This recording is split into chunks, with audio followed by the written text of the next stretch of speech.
নমস্কার বন্ধুরা, সাগর audio book চ্যানেলে তোমাদের স্বাগত জানাই। আজকে যে বিষয়টি নিয়ে পড়ব সেটি হলো কবিতার আয়তন। প্রাবন্ধিক অশ্রুকুমার শিকদার। দীর্ঘ কবিতার বিরুদ্ধে কবি ও সমালোচকরা ইদানিং যা বলেছেন সে কথা সংক্ষেপে অনেকদিন আগেই হোরেস কাব্যতত্ত্ব বইতে বলেছেন, I grieve when Homer nods but every song is liable to tedium if long.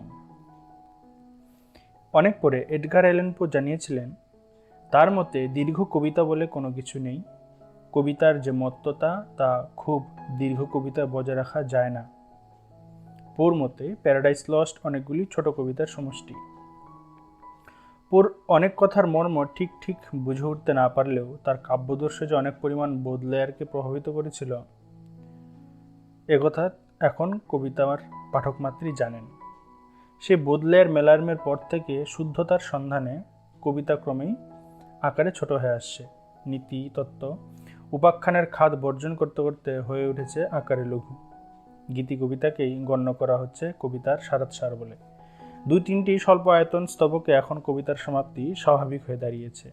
ইমেজিজমের গুরু হিউমের সমগ্র কাব্য সংগ্রহে আছে মোট 5টি কবিতা এবং সবকটি কবিতার মোট চরণ সংখ্যা 40-এর বেশি নয়। এই প্রবণতা এখন কতদূর গড়িয়েছে যে পাশ্চাত্যের কোনো কোনো কবি 1-1.5 লাইনকেই সম্পূর্ণ কবিতা বলে দাবি করতে শুরু করেছেন।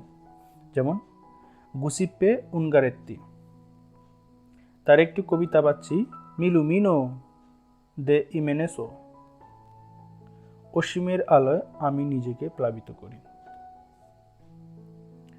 বিমূঢ় বিরুদ্ধবাদী বলবেন এটা কি কবিতা না কাগজের টুকরে নিতান্ত একটা বিস্ময় চিহ্ন। ব্যাপারটা কি দাঁড়ালো সে সম্বন্ধে উনগারত্তি নিজেও হয়তো নিশ্চিত ছিলেন না। তাই এক জায়গায় এই বাক্যটির নামকরণ করেছেন সকাল, অন্য জায়গায় স্বর্গ ও সমুদ্র।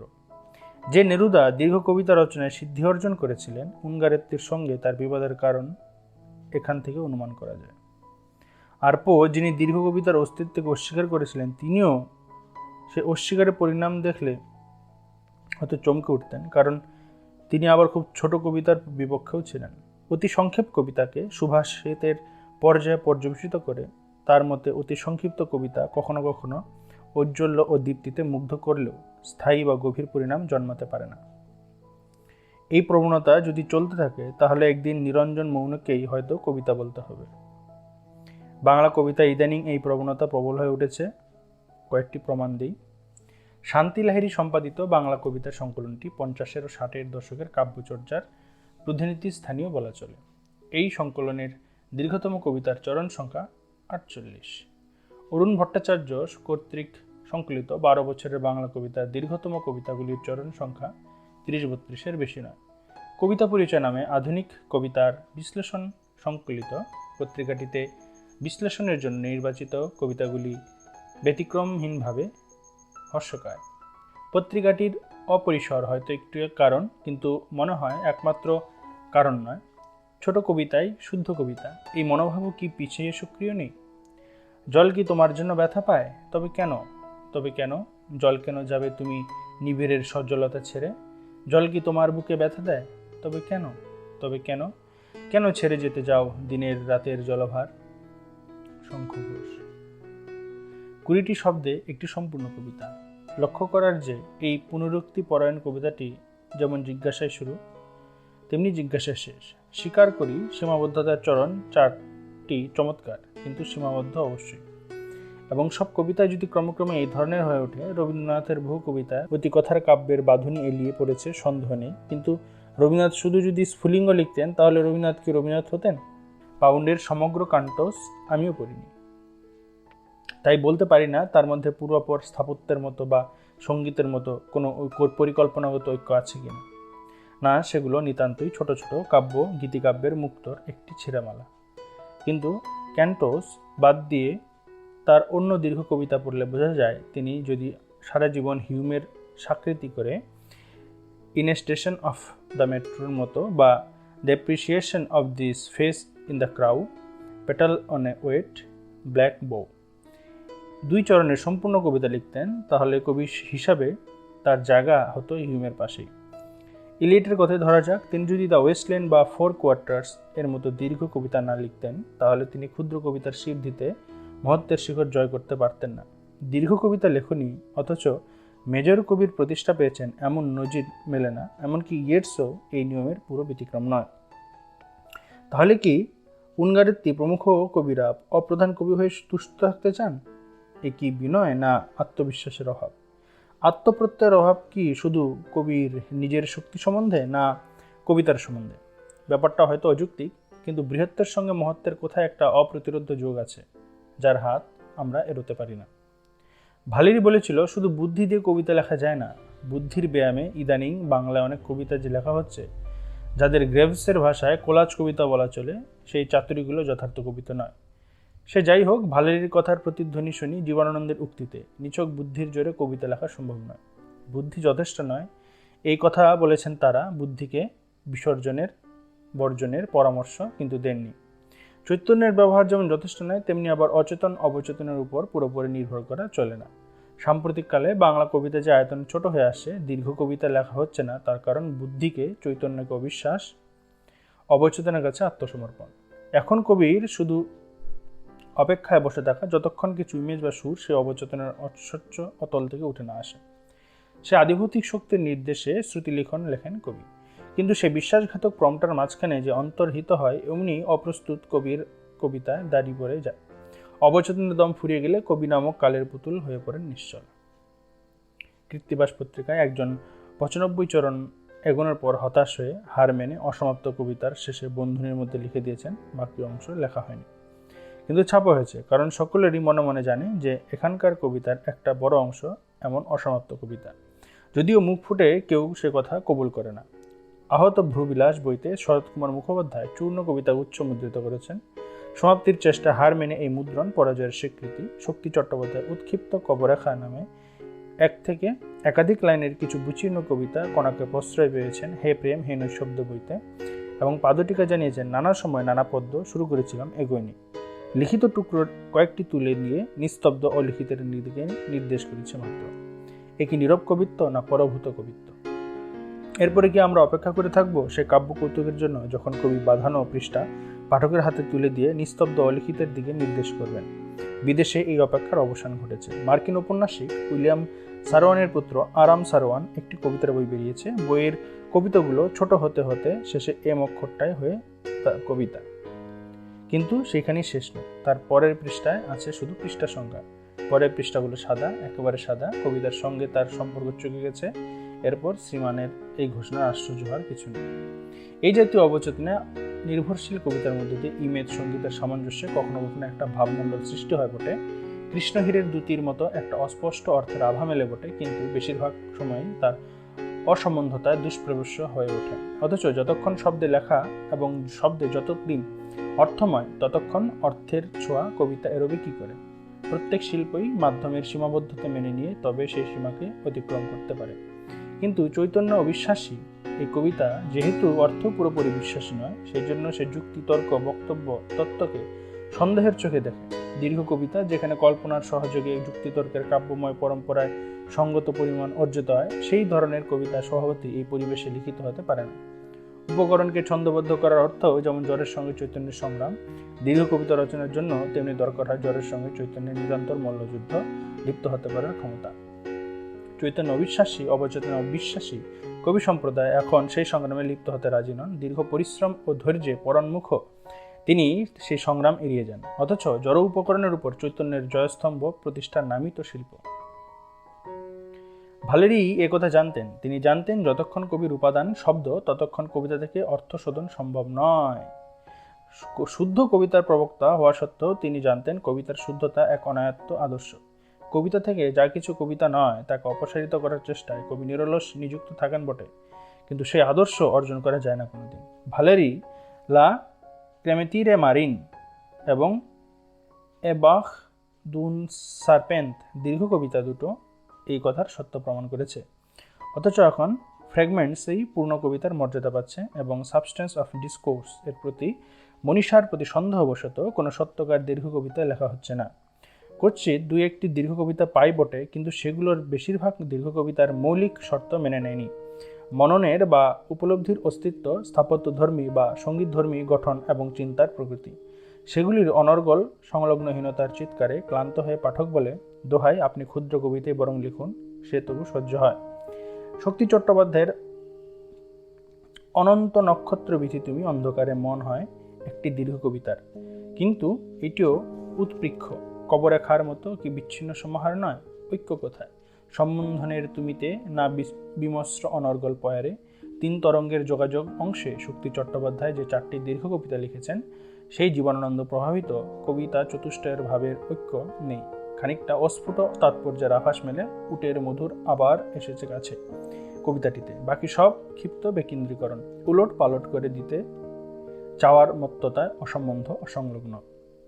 অথচ স্বদেশী বিদেশি কোনো কবিশ্রেষ্ঠ শুদ্ধতার সন্ধানের তত্ত্বকে তর্কসোপান বা সজ্ঞার আলোয় অর্জিত উপলব্ধিকে কবিতার বিষয় করতে রাজি হননি। সেই সময় তারা দীর্ঘ কবিতাকে বাহন হিসাবে মেনে নিয়েছেন অনিবার্যভাবে। রিলকের কথা ধরা যাক, তিনি তো অবচেতনকে কম মর্যাদা দেননি। তিনি বলেছিলেন, সব অভিজ্ঞতাকে সযত্নে জমিয়ে পরম ধৈর্য অপেক্ষা করতে হবে, কবে সে অভিজ্ঞতা পুঞ্জের মধ্যে একটা শব্দময় হয়ে আলোড়ন জাগাবে এবং নবজন্ম নেবে। তার জন্য তার দুইনো এগলিস এর 10টি দীর্ঘ কবিতার উদাহরণ উল্লেখ করা যেতে পারে। ইন্দ্রিয়ের জগতে সার্থকতার পর হৃদয় জগতে প্রবেশের জন্য তিনি উন্মুখ হয়েছিলেন। অনুকূল অবসর এলো যখন তিনি ত্রিয়েস্তের নিকটবর্তী ডুইনো দুর্গে অবস্থান করেছিলেন। তখন একদিন একটি বিরক্তিকর চিঠির জবাব মনে মনে গুছিয়ে নেওয়ার জন্য তিনি সমুদ্রের তীরে ঘুরছিলেন। এমন সময় গর্জমান ঝড়ের মধ্যে থেকে কেউ যেন ডেকে বলল, বুদ্ধদেব বসুর অনুবাদ। কে? আমি চিৎকার করে উঠি যদি, তবে শ্রোতা শ্রেণীবদ্ধ ওই দেবদূত পর্যায়ের মধ্য থেকে। নোট বইয়ে তিনি চরণটি লিখে রাখলেন এবং এটিকেই প্রথম চরণ হিসাবে ব্যবহার করে সেদিন সন্ধ্যায় প্রথম এলিজিটি রচনা সমাপ্ত হলো।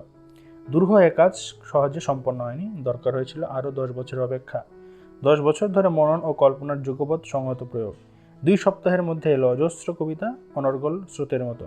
কিন্তু তার জন্য মনে মনে কবিকে প্রস্তুত হতে হয়েছিল 10টি বছর।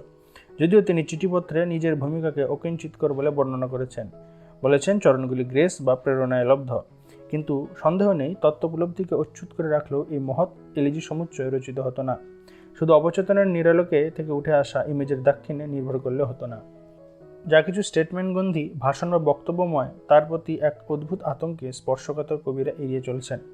যে কোনো বাক্যকে যা গদ্যে যুক্তি পরম্পরা নির্ভর গদ্যে ব্যবহৃত হতে পারে, অথচ আপাতদৃষ্টিতে যা অকাট্য গদ্যবাক্য তাও কবিতায় ঠিক গদ্যের মতো ব্যবহার হয় না। সেই কারণে গদ্যবাক্য জায়গা পেলে কবিতা আর কবিতা থাকবে না, এই ভয়ে আটকে ওঠার কোনো কারণ নেই। শিল্পে কল্পনা ও সত্যের সমস্যাটি ওয়ালাস স্টিভেন্সের the man with the blue guitar নামক দীর্ঘ কবিতার বিষয়। তার কয়েকটি চরণ উদ্ধৃত করেছি। A man bent over his guitar, a shearsman of sorts, the day was green. They said, you have a blue guitar, you do not play things as they are. The man replied, things as they are changed upon the blue guitar.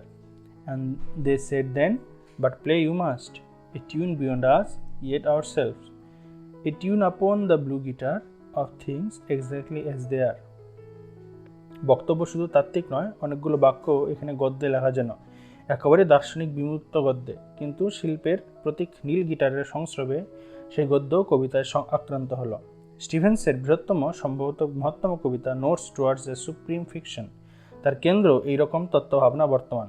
সত্য এক, পরিবর্তনের মধ্যে সত্য অনুভূত হয় এবং সত্য আনন্দ ও শান্তিদায়ী। কবি জীবনের প্রথম পর্যায়ের সংলগ্নতার সূত্রগুলো উজ্জ্বরেখায় বাঞ্ছনীয় মনে করেছিলেন এলিয়েট, কিন্তু গদ্য বলে কিছু 4 কোয়ার্টার্সে তিনি বর্জন করেননি। বই খুলে পড়ছি, time present and time past ইত্যাদি বিখ্যাত গদ্যবাক্যের পরম্পরা। এই বিমূর্ত বাক্য সমবায়ে কোথাও চিত্রকল্প নেই, এমন কিছু নেই যা কোনো সুলিখিত দার্শনিক গদ্যে থাকতে পারত না। একমাত্র আছে শব্দসঙ্গীত, প্রগাঢ় উচ্চারণের উপলব্ধি মন্থর সঙ্গীত। এই সঙ্গীত অনেক সময় মহৎ গদ্যের সম্পদ। এ গদ্য আছে বলে কবিতার প্রেমিক পাঠক 4 কোয়ার্টার্সকে কবিতা রাজ্য থেকে নির্বাসিত করে দেবেন? না, কাব্যের এলাকাকেই তিনি আরও প্রসারিত করে নেবেন, যাতে এই গদ্যময় তত্ত্বময় রচনাংশ কবিতার সামগ্রিক অভিপ্রায় বিচারে কবিতা রাজ্যের নাগরিকত্ব পায়। ইলিয়েটের এই দীর্ঘ কবিতা 4টি কি বিচ্ছিন্ন কিছু ইমেজের জন্য ক্রমক্রমে সহনীয়? গদ্যকে নিষ্কাশিত করে, অর্থাৎ চিন্তা তত্ত্ব বর্জন করে এই দীর্ঘ কবিতা কয়টি মহৎ হতে পারত না? দীর্ঘও হতো না। এই তর্ক অন্য প্রসঙ্গেও সম্প্রতি উঠেছিল। কৌতূহল পাঠক পুরো বাদ প্রতিবাদ শঙ্খ ঘোষের নিঃশব্দের তর্জনী বইটি পাবেন। কবিতার পরিচয়ে রবীন্দ্রনাথের প্রশ্ন কবিতার বিশ্লেষণ প্রসঙ্গে প্রথম দিনের সূর্যের সঙ্গে প্রতি তুলনা করে শঙ্খ ঘোষ লিখেছিলেন, ক্রমে দেখা যায় দুটি রচনা মিল যেমন, ভিন্নতাও তার চেয়ে কম নয়, এবং এই ভিন্নতা লক্ষ্য করলে বুঝতে পারি অকবিতার অংশগুলি কেমন নির্মমভাবে সরিয়ে দিলে ক্রমে জন্ম নিতে পারে একটি শুদ্ধ কবিতা। উত্তরে আবু সৈয়দ আইয়ুব জিজ্ঞাসা করেছিলেন, ভগ্নাংশ মাত্র বেছে নিয়ে সূচিবায়ুগ্রস্ত বিধবার মতো বলা কি সাজে? বাকিটা সক্রি ওতে গদ্যের ছোঁয়া লেগেছে। এবং অবশ্যম্ভাবী রূপে তিনি এলিয়েটের পূর্বলিখিত কবিতার উদাহরণ দিয়েছেন। শঙ্খ ঘোষের উত্তরে শেষ পর্যন্ত জানালেন, গদ্য রূপে নয়, গদ্যের পরিণামই আসলে তার আপত্তি। তাহলে ব্যাপারটা দাঁড়ালো এই, তত্ত্ব বা চিন্তা বা তাদের বাহন গদ্যে কোনো আপত্তি নেই, কবিতায় ব্যবহারের সার্থকতাই একমাত্র নিরিখ। তাহলে দীর্ঘ কবিতা হলেই তাতে তাত্ত্বিকতা, গদ্যময়তা অথবা অকবিতার খাত থেকে এই প্রশ্নে দীর্ঘ কবিতার বিরুদ্ধে আপত্তি করা যায় না।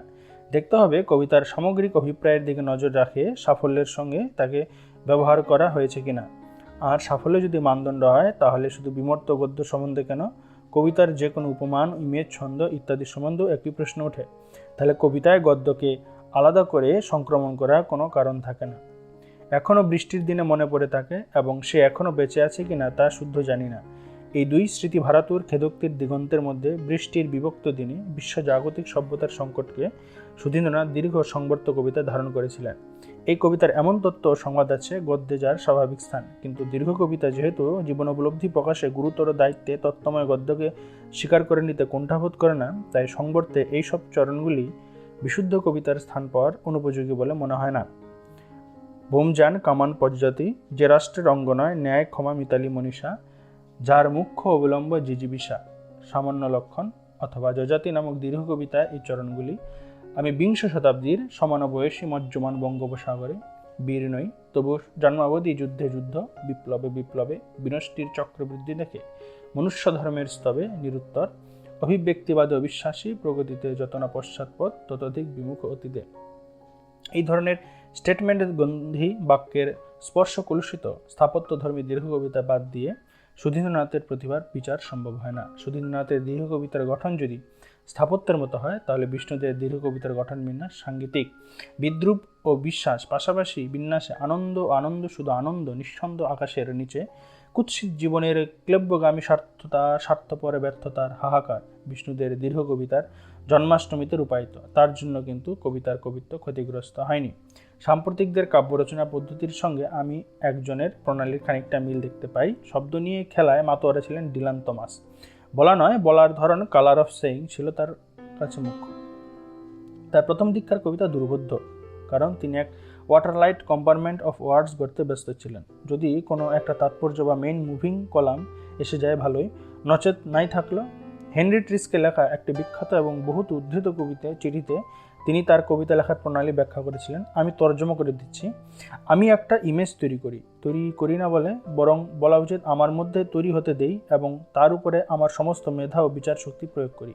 এইভাবে আরেকটা ইমেজ জন্মাতে দিই, যেটি প্রথমটির প্রতিবাদ করে।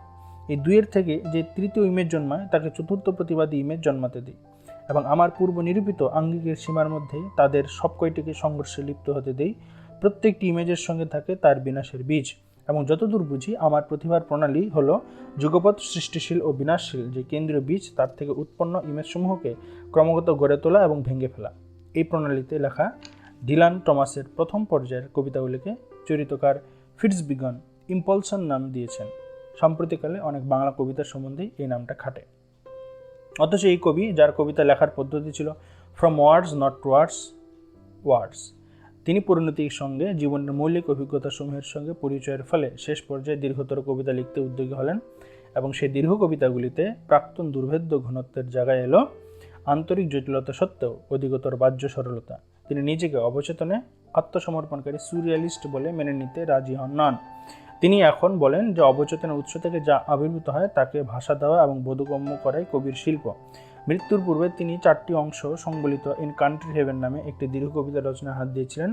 তার প্রথম 3টি অংশ সম্পূর্ণ করতে পেরেছিলেন, শেষ নাম কবিতাটি আর লেখা হয়নি। সেই তার দীর্ঘতম এবং পরিকল্পনার সম্ভাবনায় মহত্তম কবিতাটি লেখা হলে তাকে হয়তো নিতান্ত মাইনরের দলে পড়ে থাকতে হতো না। তা হয়নি, কিন্তু তিনি যে শেষ পর্যন্ত কয়েকটি গুরুতর কথা বলার জন্য দীর্ঘ কবিতার রচনার প্রয়োজন বোধ করেছিল সেটি লক্ষণীয়। তারাপদ রায়ের জীবনানন্দ দাশ 1962 কবিতা উদ্ধৃত করেছে। স্যার, বারান্দায় একটু অপেক্ষা করুন, 2 লাইন লিখে নিতে দিন, একটু লিখতে দিন, আপনার উৎপাতে বড় ব্যতিব্যস্ত আছি। 8 বছর আগেকার লাশ কাটা ঘর থেকে রক্তমাখা ঠোঁটে প্রত্যেক রাত্রিতে কোনো পরিচয় নেই, কোনো আত্মীয়তা নেই। কেন আমার ঘরের মধ্যে, কেন? দয়া করে বারান্দায় অপেক্ষা করুন। কিন্তু তার আত্মা ঘরে ঢুকে না, ঢুকুক, বারান্দায় অপেক্ষা করতে থাকে। যতই তফাৎ যাও বলে আবেদন করে যাক না কেন, কারণ গোগলের ওভারকোট থেকে যেমন আধুনিক রুশ বাস্তববাদী কথা সাহিত্যের জন্ম হয়েছিল, তেমনি জীবনানন্দের লাশ কাটা ঘর থেকে সম্প্রতিকালের বাংলা কবিতার জন্ম। জীবনানন্দের সাধুতাময় আলো অন্ধকার অবগাহন থেকে তার শেষ হয়নি। চেতন ও অবচেতন জগতের সীমারেখা ঘুচিয়ে দিয়ে তিনি কবিতার পরাবাস্তবতার প্রতিষ্ঠা করতে চেয়েছিলেন। 2 স্তরের অন্ধকার ভিতরে ধূসর মেঘের মতো তিনি প্রবেশ করেছিলেন সেই অচেনা জগতে। তার কবিতায় আপাত সংলগ্ন প্রত্নস্মৃতি উঠে এসে মুগ্ধ করে দিয়েছে নবীনদের, যার উদ্ভ্রান্ত মোহে অবচেতনে নিরঙ্কুশ আস্থা রাখাই যথেষ্ট বলে মনে করেছেন। অবচেতনে নির্ভরশীল পরাবাস্তবতার সন্ধান আজ এতই সর্বব্যাপী বলেই যুক্তিকে, চিন্তাকে ও তত্ত্বকে আজ এতটা অবিশ্বাস এবং অবচেতনের শেষ পর্যন্ত বিশ্বাসঘাতক বলে সাম্প্রতিক কবিতার এমন ক্রমহ্রাসমান আয়তন। অথচ 8 বছর আগের একদিন মোটামুটি একটা দীর্ঘ কবিতা এবং প্রত্নস্মৃতি থেকে উঠে আসা উট, গলিত স্থবির ব্যাং, থুরথুরে অন্ধ পেঁচা, বুড়ি চাঁদ, থ্যাতা ইঁদুর, এইসব কুশীলবের উপস্থিতি সত্ত্বেও এই কবিতা অবচেতনার নির্ভরশীল কোনো উন্মার্গগামী উৎকেন্দ্রিকতা নয়। তার মধ্যে ভাবকল্পনার ঐক্য, বক্তব্যের সুস্পষ্ট পরম্পরা বর্তমান। পেঁচা, ব্যাং, মশা, মাছি, ফড়িং যে পাশব উৎসাহে জীবিত, সেই সব জীবন ধারণের জৈবিক উপকরণ থাকা সত্ত্বেও কবিতার নায়ক আত্মহত্যা করেছিল, কারণ নারীর হৃদয় প্রেম শিশু গৃহ নয় সবখানি। আরও এক বিপন্ন বিস্ময় আমাদের অন্তর্গত রক্তের ভিতরে খেলা করে। রক্তের ভিতরে সে বিপন্ন বিস্ময়ের সঙ্গে কবিও পরিচিত, কিন্তু তিনি সে আত্মঘাতী মানুষটির মতো আত্মহনন করতে পারেননি। থুরথুরে পেঁচার মতো তিনিও বুড়ো হবেন এবং যথারীতি আমরা দুজনে মিলে শূন্য করে চলে যাব জীবনের প্রচুর ভাড়ার। এর মধ্যে যেন কবি নিজের প্রতি বিষণ্ণ আত্মবিদ্রুপ পাচ্ছি। যে লাশ কাটা ঘরে ক্লান্তি নেই, সেখানে টেবিলে চিত হয়ে শুয়ে থাকা লোকটির কবি যেন ঈর্ষা করেছেন। জীবনানন্দ নিজে আরও অনেক দীর্ঘ কবিতা লিখেছেন ধূসর পাণ্ডুলিপি এবং বেলা অবেলা কালবেলা গ্রন্থে। সেগুলির বেশিরভাগ সংকলিত হয়েছে এবং দীর্ঘ কবিতা লিখতে গেলে যা হয়, আকাট গদ্যকেও তত্ত্বকথাকেও তিনি কবিতার সামগ্রিক উদ্দেশ্যের কবিতার অন্তর্গত করতে প্রস্তুত বোধ করেননি। 2-1 অস্ফুট ইশারা অগ্রাহ্য করলে বোধ কবিতার প্রথম স্তবকে কোনো ইমেজ বা উপমা পায় না, পুরো স্তবকটাই স্টেটমেন্টে ভরা। আলো অন্ধকারে যাই, মাথার ভিতরে স্বপ্ন নয় কোনো এক বোধ কাজ করে, স্বপ্ন নয়, শান্তি নয়, ভালোবাসা নয়, হৃদয়ের মাঝে এক বোধ কাজ করে। আমি তারে পারি না এড়োতে, সে আমার হাতে হাত রাখে, সব কাজ তুচ্ছ হয়, পণ্ড মনে হয়, সব চিন্তা প্রার্থনার সকল সময় শূন্য মনে হয়। অর্থাৎ পরাবাস্তবতার আলো অন্ধকারে প্রবেশের সময়ও তিনি অনুকারী তরুণদের মতো যুক্তি বা বোধকে অনাবশ্যক বিবেচনায় বিসর্জন দিতে রাজি ছিলেন না। যে নব্যপন্থীরা বাধা ও বোঝা বিবেচনার সে বালায় বিসর্জন দিয়েছেন, তাদের কাব্যচেষ্টাকে জীবনানন্দ বড়জোর প্রথম স্তবকের কবিতা বলতেন। সেই কবিতাকে তিনি বেশি মূল্যবান মনে করতে পারেননি। যে কোনো সৎ কবিতাই স্বভাব কবিতা, কিন্তু যেখানে কবির অভিজ্ঞতা কম, 2-4টের চেয়ে বেশি অভিজ্ঞতার ভার বহন করবার শক্তি নেই, কিংবা 2-4টে অভিজ্ঞতাকে দেশকালের ভিতরে তলিয়ে স্বল্প বেশি স্পষ্টতায় দেখবার ক্ষমতা নেই, সেখানে স্বভাব কবিতা তার প্রথম স্তরে। সমসাময়িক কালের কবিদের উল্লেখযোগ্য সাফল্য সত্ত্বেও স্বকীয় কাল সম্বন্ধে জীবনানন্দের সংশয় ঘোচেনি।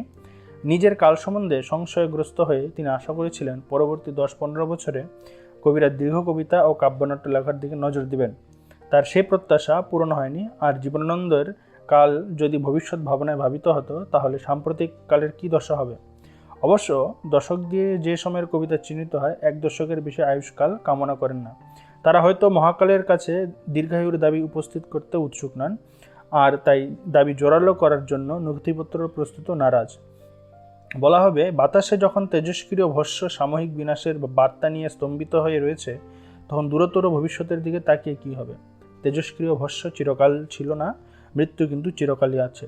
উপায়ের রূপান্তর নয় হয়, পরিণাম একই থাকে। বীজাণু সরল ক্ষুর, হাঁটু জল, 1 ফোঁটা বিষ, এবং প্রভাবে তার নেই কোনো বিষ কি 19। বুদ্ধদেব বসু। সুতরাং ক্রান্তদর্শী কবি এই অজুহাতে তার দুরূহ দায়িত্ব পালন করবেন না কেন? কেবলই খণ্ড কবিতার সিদ্ধি নিয়ে তুষ্ট থাকা তার মানায় না। সমাপ্ত। বন্ধুরা, অডিওটি যদি ভালো লেগে থাকে তাহলে অবশ্যই লাইক ও শেয়ার করো। দেখা হবে পরবর্তী ভিডিওতে। ধন্যবাদ।